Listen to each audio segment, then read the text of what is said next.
Hello and welcome to our program Where God Weeps, a program where we speak about the situation of the suffering and persecuted church around the world. Today we're going to be considering the country of Uganda, a landlocked nation at the heart of Africa with a population of about 39 million. The country is very diverse with over 30 ethnic groups with different languages and cultural traditions. Catholics number about 14 million, or about 42% of the total population.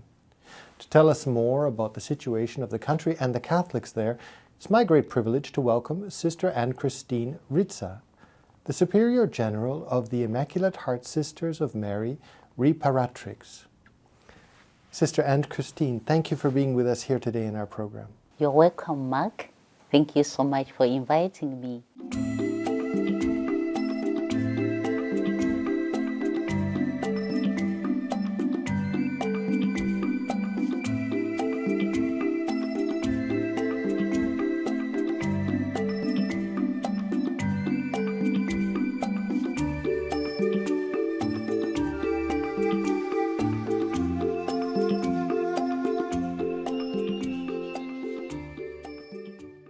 Sister, Uganda is a country that has 3/4 of the population under the age of 30, and yet high levels of unemployment and poverty.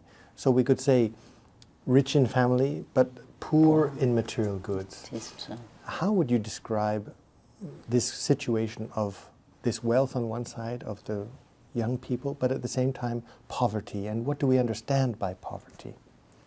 In my view, poverty in Uganda, when I look at the situation right now, it mainly entails in some of the people don't have houses where to stay because of the insecurity in north, and at the same time in the eastern part of Uganda there is landslide whereby some of them are affected, and in so doing we had a drought whereby people could not get food, and Uganda being the agricultural country, many of our people are affected because if you have food at least it keeps you can get something to eat.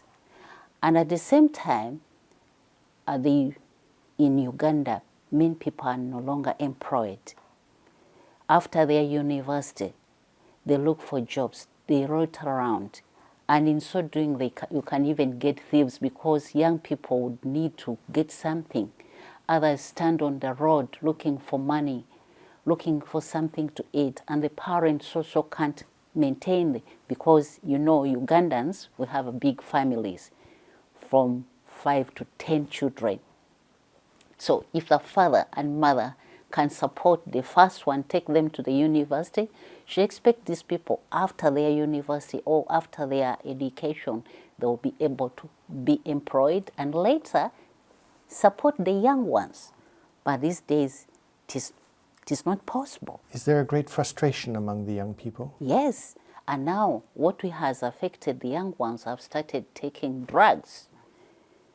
And those drugs, you know, the outcome of drugs, some become thieves, and this is a very worrying situation. So the drugs provoke crime, and crime provokes greater violence. Exactly, yeah. Sister, you are the Mother Superior of the community. Yeah. When did you understand that you wanted to be a nun? When I was in primary 4. I started telling, Very young. I was young. How old would that be, primary 4? I think around 12 years. I started telling my mother and my father that I want to become a sister. And the sister whom I follow also wanted to become a sister. And we are two in the family as sisters. She also became a sister? She's also in the same community? In the same community. Ah, nice. And at the same time, we have a priest. Ah, yes, so you're 3 religious in the family. Exactly. What a blessing. Yeah. And sister, how did you know? What was it that you thought, yes, I want to be a sister? That is a very good question I could answer. After seeing my father looking after these people who are not poor, I had that passion that when I grow up, I also become a sister and help the poor. That was in my head. And I wanted to join a congregation of the Franciscan sisters, where my sister is. But when I grew up, a priest came and told me, came in the school where I was and said, who would like to become sisters? I said, I would want to become a sister. So he said, there's this congregation, there is this congregation. Then I said, no, let me go to this congregation of reparators. How do reparation at the same time helping the poor. So that's how I became a sister in that congregation. Any regrets? No. None at all. I don't. Any challenges along the way? Yeah, challenges are there. I know. Becoming a sister, all the same, when I look at my sisters who are married, they are also facing challenges. So challenges are everywhere. And fortunately enough, my father, when I told him that I'm going to become a sister, he told me, Christine, you are going to become a sister, but know that there are challenges there. But in my head, I don't think that sisters do get challenges, but right now I see them. But he told me, pray. When you become a sister, you have to pray and be strong. You'll help men. So that's how, yeah. He encouraged me. You were picked out by the priest who asked you about your interest, and you had an interest in poverty. And the community for which you are now the Mother Superior is very much focused on the question of poverty. Exactly. How do you see the relationship between prayer and poverty, this relationship between the spiritual life but also this visible charity towards the poor? Exactly. When you look at poverty in relation with the poor, once the Lord becomes a center of your life, Jesus Christ, this poverty can be bearable, because Jesus came for the poor. So when you teach these people, young, old, and even the youth, that Jesus is the center of your life, they will not despair. They will know that the Lord is there. And time will come when they keep on praying, the Lord will show them the way, and then be patient, because there's time for everything. So, but if there is no center, there is no Jesus in the hearts of people, people start doing all sorts of things. And so doing, as I have told you, men boys, men girls will do things which are not in line with morals. They will do things which will destroy their families, or which will even destroy the country at large. So that's why our founder insisted, teach people that Jesus is the center of their lives. And that's why when you go to adoration, he said, you are human beings. Human beings need to go before Jesus and give them grace, such that when they go out to evangelize, they're strong, because they are going to meet people who are already who are weak. So for you, when you are strong in faith, you'll be able to help the others. So what is the role of the Eucharist, of adoration? This is a very important part of the community life. Exactly. Much weight is given to this part in your daily prayers. What is it that the Eucharist brings you? Okay. What Eucharist brings to us, we are all called to do the will of God. The Eucharist, when you pray, he guides you through. Because most of us, we want to do what we think is right. But it is only Jesus who directs you that, Christine, this is not what you're supposed to do. I want you to go and do this. The will of God directs you in the proper way, and then you are able to help many. But when you do your own will, things will turn their way. As you see now, many countries are getting wars. It's because many people are doing their own will. They are no longer focusing on the will of God. And so when you go before the Blessed Sacrament, and that is the Eucharist, the Lord will show you that, Christine, today you listen attentively and contemplate. This is what I want you to do. When you go out, you find the will of God ready for you there. The community is called the Immaculate Heart of Mary, Reparatrix. Reparatrix, yeah. Reparatrix. Exactly. Reparation. Reparation. Why reparation? Why this specific word to the name of the community? What is the significance of reparation? Okay. Our founder knew that every day, including ourselves who are already sisters in this congregation, we sin against the Blessed Sacrament, or we sin against God. And that means the whole world, many people are there, out there, they no longer understand that God is there, that God is the one guiding them. So he asked us, it would be good that we get a congregation which can be before the Blessed Sacrament, repair for the sins which are committed, not only in Uganda, but in the whole world, that you pray that sins may be reduced and people come to understand God. When people come to understand God, at least they will be able to respond to his call to all humanity. Sister, the community also works very much with young girls. Exactly.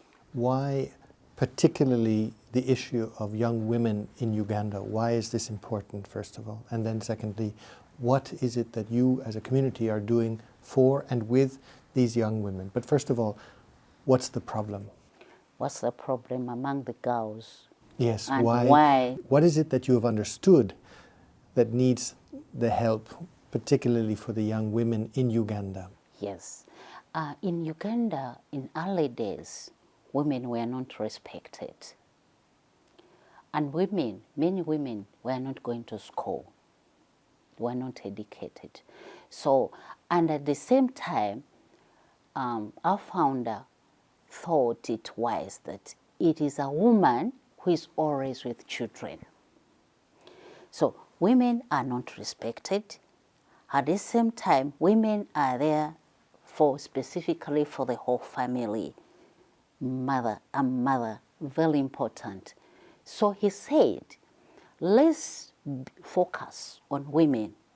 Specifically, if a woman understands that God is the center of their lives, they will be so useful to the family. And from here, they will even be able to explain to the husband, to the children, and then children will grow spiritually, morally, and then the world will be through the family.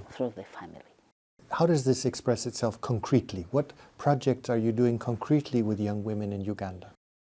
In Uganda, our founder expressed it in such a way that we teach in school. We have so many girls' children. We teach in girls' schools. Though other schools we have boys, but mainly we teach in girls' schools.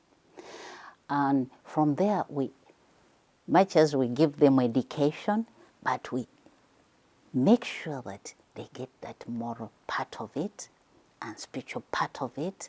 And from there, when they go out in the world, they are able to help others. Yeah. And at the same time, we have a vocation schools. There are those children, there are those girls who cannot go beyond secondary level, and those who could go secondary level, they cannot go to university. So he insisted that we start vocation schools also, such that these young girls, they also get skills which can help them. For example, what kind of vocational schools would you be talking about? Right now, at our mother house where I stay, we have a school which teaches girls how to cook, sewing, and agriculture, and other small things there. Sister, I want to address another issue that's very strong, unfortunately, in Uganda, particularly in the capital, Kampala, and that is that the high number of single mothers in the capital. I believe that marriage is a very important institution still culturally within Uganda, but there's a very, very high percentage of single mothers in particularly the capital. Why so many single mothers, and what can you do? As we have been talking about poverty, many mothers look for money. They tend to get many jobs. From here, they say, let me work for 2 hours, 3 hours, 4 hours. And in so doing, the role of the mother, sometimes it loses its taste. And at the same time, there was a problem of disease. The HIV was very rampant. Very high, about very high. 10 years ago. No? Exactly, which affected our families. Many women lost their husbands because the rate was so high with the husband. Many husbands died. So many of them lost their husbands and they remained single. And at the same time, as I have explained to you, men look for money to sustain their families. And secondly, some have come abroad to look for jobs. They're leaving the country. They are leaving the country. Where are they going? Some go to America, others go to Malaysia, others come here looking for jobs. And that means they leave their husbands behind. And what do you expect? The husband have to look for another wife. And then you find that women also want their liberty to stay alone and look for money. And once a child grows alone without a father and mother, sometimes it affects. Yeah. There is another challenge which is coming, curiously enough, from another religious group, which is the question of the prosperity gospel. That is, that you, in the way that you are trying to educate, you are saying, God, that there is suffering, and that it's now a question of how to understand, to manage the suffering with the help of our Lord. Exactly. And that our Lord will help provide an answer and give you the way. There's another approach which is coming from many of perhaps the different Pentecostal groups. So many in Uganda. Are there a lot coming now? There are many, many, almost all villages. People are looking for money. They're also doing those small churches because they expect money from people. So it becomes a business. It becomes a business. It is a business, as you have mentioned. And people start small churches to get money. And these people, they are promised, if you come here, Jesus is going to give you money. You come. You are going to take children to school. You are going to get money. So people start gathering and looking for money, but not God. What we want in our congregation is that each person, if he could understand that the Lord is within their hearts, that could make them stand even the biggest challenges in the world. Sister, I want to address very briefly the question of sexual education, because there's been a very great wave, if you will, of the contraceptive mentality Exactly. coming into Africa. Yeah. That, first of all, it's anti-family, because it's suggesting that, for example, 10 children is too many for a family to bear, and so we will introduce contraception as the solution. Yeah. What is the damage of this contraceptive mentality for the young people? And how can you promote an education of life? How can you promote another sexual education which helps the people understand, the young people particularly, the dignity of the other? I'm a nurse by profession. When we were at school, I remember our tutor used to stress it that these contraceptives they damage the lives of people, of which they are not aware of it. But because people are also looking for money, maybe some start selling themselves for sex to get money. That one also has come up. But the sexual education which I could give is to start natural family planning and to abstain from sex when you are still young. Why go in sex when you are still young? You need education. You need to stay home with your parents and then grow naturally. So what we do in our congregation, I can say we have sisters who have already studied sex education. We gather the youth. We have specific days at our congregation to educate how dangerous it is to use contraceptives, because most people are getting even cancer because of those, and they are getting other diseases because of that. So we are trying to encourage people to understand how dangerous, if you engage in these contraceptives, it can easily damage your life. Either you get cancer or other diseases. So we are trying to explain to people how important, mainly the young ones, how important to use natural family planning. That is what we are trying to emphasize. And there's an open ear from the side of the young people. Yes, they do. Yeah. Some do. Some do understand that. Yeah, they do. Sister, what would be now the greatest challenge for the community? How many sisters, first of all, are you all together in the community, and where do you see where is the going forward? What is the going forward for the community? Okay, we are, as you asked me, we are 320 in number. Much as we are going out to evangelize, to do pastoral care, to do pastoral work, to educate, we also need formation, ongoing formation, because we also need to be strong in faith. After becoming a sister, sometimes you work so much and then you are aware of. So we need ongoing formation. We need sisters who could go for sabbatical or renewal courses, or within our congregation to renew ourselves, such that when we go out there, people come people are helped in such a way that they also grow in faith, and we also grow, because sometimes you can teach and you also dried up. So we also need that ongoing formation. It's really important. And at the same time, we need to be educated. Some sisters do come, as I have told you. Most of our sisters come from poor families. So when they come from middle class or poor family, they need to be helped to go to school.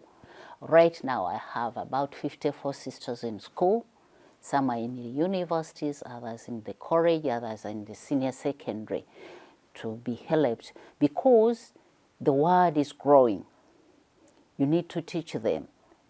Much as you give them the spiritual side of you, you also need to educate them in other areas like education, health, pastoral. We have sisters who have already studied theology.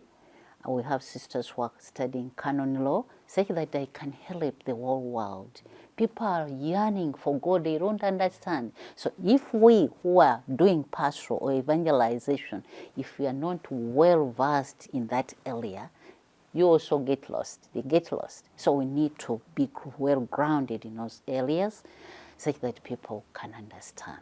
So that is what we are doing. I don't know whether I have understood it. Very well. Thank you. And my question to you is, sister, how can we help? We need prayers, such that this work of evangelization which we are doing may be fruitful, may help us to, and may help the whole world. And secondly, as we have mentioned, we are doing the pastoral work. Pastoral work. We are also affected economically. If we don't have money, if we don't have people to support us, we get lost. Like the government, in most cases, when they look at the sisters, sometimes we stay in good houses. They think, oh, these women are very rich. These brothers are rich. These priests are rich. But sometimes we have good houses, but we also lack money. We also need money to support people. And many people come to us. They come to us, sister, I need my child to go to school. Sister, I have no drugs for my child. And you also have other sisters to look after. So we need people to support us in that pastoral area. Like as I've mentioned, I would very much want, like in where I stay around, we have a trading center which is full of young girls who are there, and girls who come from primary school. I would wish one day if you could start a center whereby children go to the secondary, and then I put in the vocation school, such that those who cannot go to higher education can be helped. So that is my dream. Sister Anne Christine, you've mentioned a few times the word catechism. Just to know better, what is it do we understand by the word catechism? Is it primary evangelization, or is it more, let's say, the rooting of a faith that is already in the society, in the culture? I would say rooting the faith among the people. People do understand that the Lord God is there, but there's a way. Even among the ethnic, like the very far-flung ethnic groups you They mentioned, do. They do know God is there. They know that God is there, but a way to understand how do a person relate to God. It is as if God is there and man is there. They fail to understand, but that God is there always. Even in problems, He's there. Even in joy, He's there. If we come to understand, that is what we are trying to instill in people. It is not an easy thing, because most people, as we have talked about the gospel of prosperity, most people, why they go to these churches is because they are looking for God who has no problems. They think that problems will stop. Problems will not stop. They will go on, but how to handle those problems when they come. So we are trying to catechize people that understand that even if the problems are there, God is there. Pray to God. Ask Him to guide you. And find ways how to stand in those problems. Slowly by slowly, the Lord will show you the way. So that is the catechism we want to instill in people. Sister Anne Christine, thank you for having been with us today in our program. Thank you very much, You're Sister, welcome. for having been with us. Yeah. And thank you, ladies and gentlemen, for having been with us today on Where God Weeps. And if you'd like to know more about the work of Sister Anne Christine and the community, the Immaculate Heart Sisters of Mary Reparatrix, please have a look at the contact information at the end of this program. And we look forward to seeing you next week. Take care.